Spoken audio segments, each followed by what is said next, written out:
ওয়ালিল্লাহি আলান নাসি হিজ্জুল বাইতি মান ইসতাতা ইলাইহি সাবিলা ওয়া মান কাফারা ফা ইন্নাল্লাহা গানিয়্যুন আনিল আলামিন।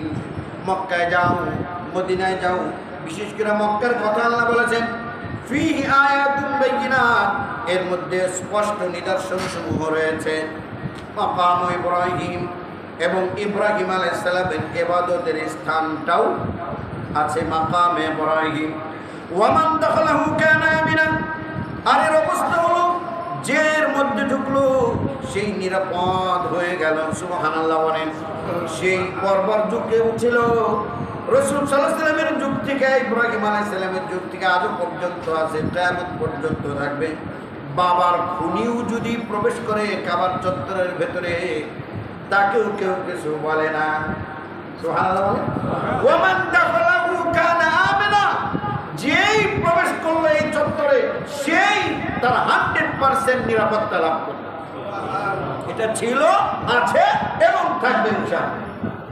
আল্লাহ রাব্বুল আলামিন বলেন ওয়ালিল্লাহি আলান নাস হিজ্জুল বাইতি মান ইসতাতা ইলাইহি সাবিলা, মানুষের উপর আল্লাহর এই অধিকার আছে যে এই ঘরে পৌঁছার ক্ষমতা রাখে সে যেন হজ করে।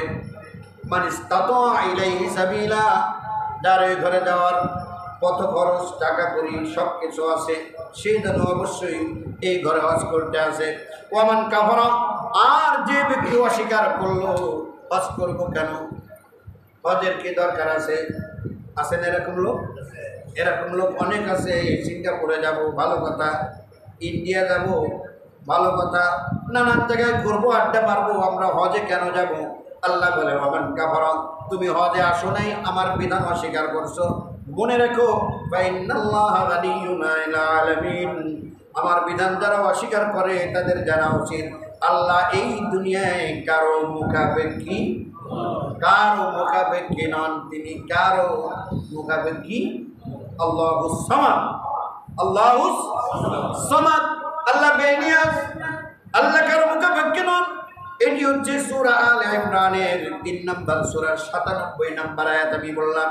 এখানে আল্লাহ সরাসরি বলেছেন মাকাম ইব্রাহিম আছে এবং সেখানে আপনি সাফা পাইবেন, মারওয়া পাইবেন। সুবহানাল্লাহ বলেন।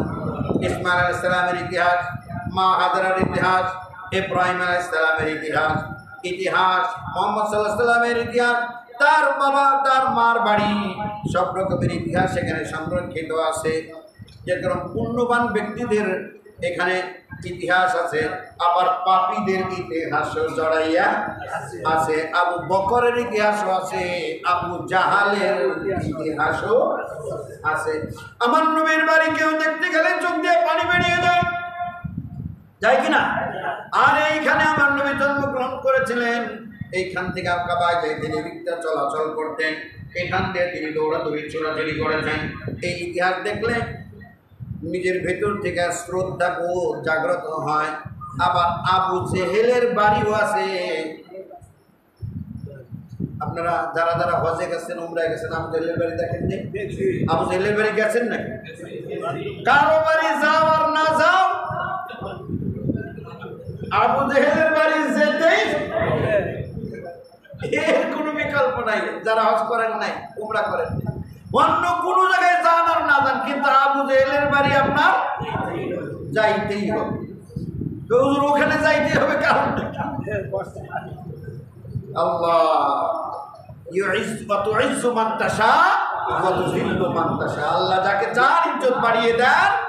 কিয়ামত পর্যন্ত আবু বকর, ওমর, ওসমান, আলী রাদিয়াল্লাহু তাআলা আলাইহিম আজমাইন, তাদের মান, মর্যাদা, শান, ইজ্জত বাড়তেই থাকবে, বাড়তেই থাকবে।